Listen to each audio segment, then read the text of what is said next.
जय सिया राम, जय हनुमान। स्वागत है आपका आपके अपने श्री राम जी के YouTube चैनल साधना मार्ग में। आज हम इस वीडियो में आप लोगों को बताने जा रहे हैं कि कभी कभी क्या होता है कि जब हम राम नाम का जाप करते हैं या किसी साधना को या पूजा पाठ करते हैं तो कुछ समय ऐसे आते हैं जब हमारा ना तो पूजा पाठ में मन लगता है, ना साधना करने में मन लगता है, ना राम नाम के जाप में मन लगता है। थोड़ा जाप करते हैं ऐसा लगता है इसे बंद करो क्या है, और गलत गलत विचार मन में आने लग जाते हैं।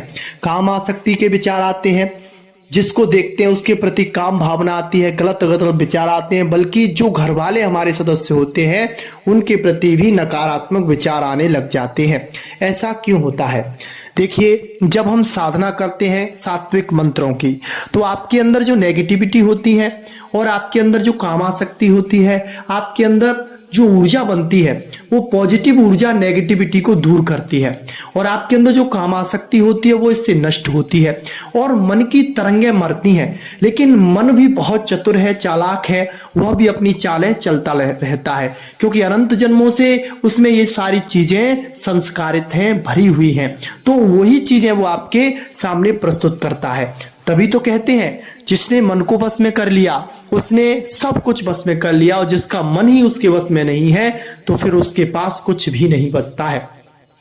जिसने मन को अपना मित्र बना लिया है, मन की सारी वासनाओं को दूर कर लिया है, निर्वासनिक बना दिया है, राम नाम के जाप से जोड़ दिया है, तो उसके जीवन में सब नॉर्मल होता है। लेकिन जिसका मन ही शत्रु बन गया है तो उसके साथ सिवाय गलत होने के और उसके जीवन का पतन होने से उसे कोई नहीं बचा सकता है। तो ये बातें कुछ नेगेटिविटी की वजह से होती है, कुछ मन में जो अनंत जन्मों से संस्कार भरे हुए हैं वो संस्कार आपके नष्ट होते हैं। और वह साधना उस समय आपको, अगर कम भी साधना करो तो कोई दिक्कत नहीं है, जिस चीज में मन लगे वो करो। अगर आपका पाठ करने में मन लग रहा है तो पाठ करना शुरू करो, रामचरितमानस पढ़ना शुरू करो, भक्तमाल जी पढ़ना शुरू करो, सुंदरकांड का पाठ करना शुरू कर दो, हनुमान चालीसा पढ़ना शुरू कर दो।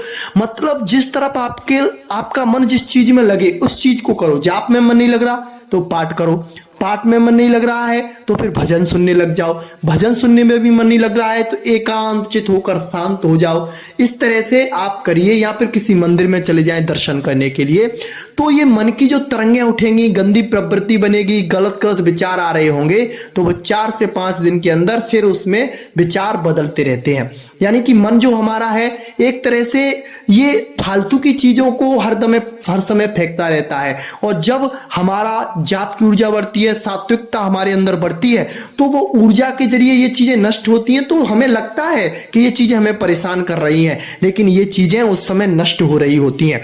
और अगर इनके साथ आप कोई क्रिया कर देते हैं, इन चीजों के साथ आपने कोई क्रिया कर दी, जो कोई भावना बन रही है उसके साथ क्रिया कर दी, तो फिर वो भावना आपकी प्रबल और हो जाती है। तो वो जो आपका जो कर्म था वो कटने वाला था, फिर वो और मजबूत हो जाता है, फिर आपके सामने फिर दोबारा से आता है।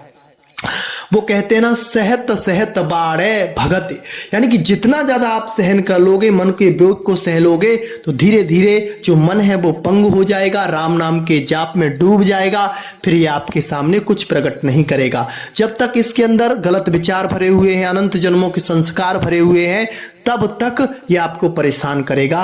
और जिस समय साधक पर गुरु कृपा हो जाती है, श्री राम जी की कृपा हो जाती है, तो वो एक घेरे में रहता है। शुरुआत में कुछ परेशानियां आती हैं, लेकिन धीरे धीरे ये सारी बातें दूर हो जाती हैं, सारी परेशानियां दूर हो जाती हैं, और श्री राम जी की कृपा आपको मिलती है। अगर आपके साथ ऐसा हो रहा है तो उस समय धैर्य रखिए। 4 से 5 दिन के अगर ऐसे आपके साथ होता है, 4 से 5 दिन आप पूरे धैर्य के साथ, पूरे संयम के साथ और कठोरता के साथ इसके साथ बर्ताव कीजिए मन के साथ, फिर ये अपने आप नॉर्मल हो जाएगा। अपने पूजा पाठ नाम जाप को जिस तरह से बताया गया है उस तरह से आप उन्हें करते रहें, जिससे कि आपकी ये सारी बातें जो है वो नष्ट हो जाएंगी। और जो परिवार के लोगों के प्रति गलत विचार आते हैं, गलत भाव आते हैं, ये मन है। मन के अंदर काम वेग आया, क्योंकि हमारा शरीर ही काम क्रिया से बना हुआ है, तो काम वासना इसमें होती है।